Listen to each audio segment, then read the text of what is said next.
اسٹارلنک satellites ہیں وہ بنیادی طور پہ بہت ہی اہم کردار ادا کر رہے ہیں ایران کو کمزور کرنے کے لیے. ایلان مسک نے ان کو بہت زیادہ فائدہ دیا ہے. ایران نے ان کو اپنی ہٹ لسٹ پہ رکھ لیا ہے. تمام یوزرز تک انٹرنیٹ آسانی سے پرووائڈ کر دیا ایران کے اندر. اگر ایران امریکہ معاہدہ نہ ہوا تو ایران خطے میں موجود اسٹارلنکس کے سیٹلائٹس کے کنٹرول سینٹرز تباہ کرے گا. وہ کنٹرول سینٹرز جو امریکہ کو ایران کی پل پل کی خبر دیتے تھے. ایران نے اپنے اگلے اہداف سیٹ کر لیے ہیں. یہ کنٹرول سینٹرز خطے میں کہاں کہاں موجود ہیں اور انہیں کیسے نشانہ بنایا جا سکتا ہے، اس بارے میں اظہر علی خان سے بات کرتے ہیں. اظہر بھائی، معاہدے کی کوششیں تو ہو رہی ہیں. اگر فار ایگزامپل معاہدہ نہیں ہوتا تو ایران نے اپنے کچھ اہداف سیٹ کیے ہیں. وہ کہہ رہا ہے کہ اب اسٹارلنکس کے جو سیٹلائٹس ہیں، ان کے کنٹرول سینٹرز ہیں جو خطے میں، ان کو نشانہ بنایا جائے گا، کیونکہ وہی کنٹرول سینٹرز جو ہیں وہ ایران کی پل پل کی جاسوسی کرتے تھے اور معلومات امریکہ تک پہنچاتے تھے. جی بالکل. جو ایران ہے وہ اس کا پہلے اس کی امریکہ کے ساتھ جنگ ہوئی، اسرائیل کے ساتھ جنگ ہوئی، اور اگر اب اگلی کوئی ایپیسوڈ ہوتی ہے تو وہ ایلان مسک کے ساتھ ہوگی، ان کی کمپنی کے ساتھ ہوگی، اسپیس ایکس کے ساتھ ہوگی، اسٹار لنک کے ساتھ ہوگی. کیونکہ ان کے جو اسٹار لنک سیٹلائٹس ہیں وہ بنیادی طور پہ بہت ہی اہم کردار ادا کر رہے ہیں ایران کو کمزور کرنے کے لیے، اور انہوں نے بہت ہی گہری چوٹ پہنچائی ہے اس پورے کانفلکٹ کے دوران. اور امریکہ نے بہت ہی کھل کر اور بہت ہی مہارت سے ان سیٹلائٹس کا استعمال کیا ہے، انفراسٹرکچر کا استعمال کیا ہے اسٹار لنک کے، اور ایلان مسک نے ان کو بہت زیادہ فائدہ دیا ہے. اسی لیے اب ایران نے ان کو اپنی ہٹ لسٹ پہ رکھ لیا ہے، اور اب ہٹ لسٹ پہ جو ٹاپ کا جو نام ہے وہ اسٹار لنک ہے، ایلان مسک ہے. اب کیا انہوں نے یہ کہ انہوں نے اسٹار لنک کے ذریعے تمام یوزرز تک انٹرنیٹ آسانی سے پرووائڈ کر دیا ایران کے اندر. ایران میں انہوں نے بہت ساری چیزوں کو سنبھالنے کے لیے، حالات کو کنٹرول کرنے کے لیے انٹرنیٹ کا شٹ ڈاؤن کیا، اس کی جو اویلیبلٹی تھی اس کو لمیٹڈ کیا.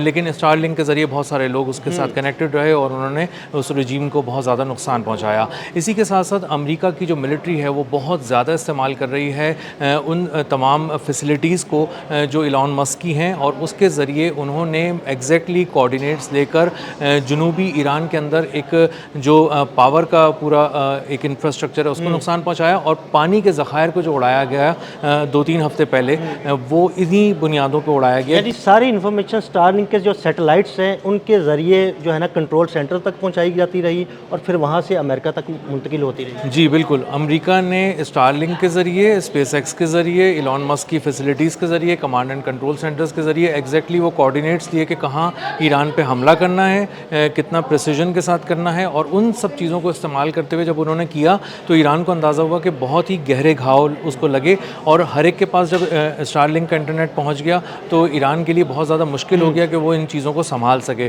تو رجیم چینج کا جو منصوبہ تھا ڈونلڈ ٹرمپ کا، اس میں ایک بہت بنیادی کردار اگر کوئی ہے تو وہ ایلان مسک ہیں. ان کی اسپیس ایکس اور ان کی اسٹار لنک ہے، فیسلٹی ہے، کمپنی ہے. اور اسی کے ساتھ جب انہوں نے یو ایس کے ساتھ جو بہت زیادہ جو ملٹری کے حوالے سے انہوں نے ڈیزائن کر کے کچھ چیزیں ملٹری معلومات بہت ساری شیئر کی جی، اور ان کے لیے ملٹری انسٹالیشنز تھیں، کہاں کہاں ان کے ریڈارز تھے، کہاں کہاں ان کے میزائل تنصیبات تھیں، ساری انفارمیشن تو ان تک شیئر کی گئی. جی، ان کے لیے اسپیشل ان کے لیے میکینزم اور ان کے لیے سسٹمز ڈیزائن کیے گئے. ایلان مسک کی کمپنی نے یہ سارے کام کیے، اور اس کے لیے $2.29 بلین کا کانٹریکٹ بھی ان کو ایوارڈ ہوا. تو اس وقت جو ملٹری کے حوالے سے کانٹریکٹس ہیں ٹیکنالوجی سے متعلق، ایلان مسک کی کمپنی اس کو بہت ہی آسانی سے جیت رہی ہے. اس کو بہت زیادہ ڈالرز کی اس پہ برسات ہو رہی ہے، اور امریکہ کی فوج کے پیچھے اس وقت ایلان مسک کھڑے ہوئے ہیں.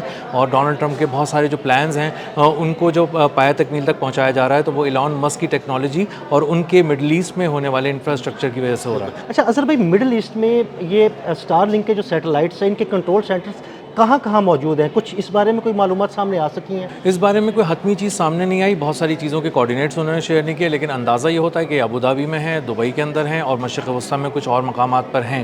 اور اگر اس طرح کی کوئی چیز ہوتی ہے تو ایک نئی وار چھڑ جائے گی، کیونکہ یہ آج تک ایسا نہیں ہوا کہ کسی ملک نے کسی کمپنی کے خلاف کوئی وار کی ہو. وار دو ملکوں کے درمیان تو ہوتی تھی، لیکن یہ پہلی بار ایسا ہوگا کہ ایک کمپنی ہے جس کا نام اسپیس ایکس ہے، اسٹار لنک ہے، اور اسی طرح دوسری طرف ایران ہے، اور ان دو لوگوں کا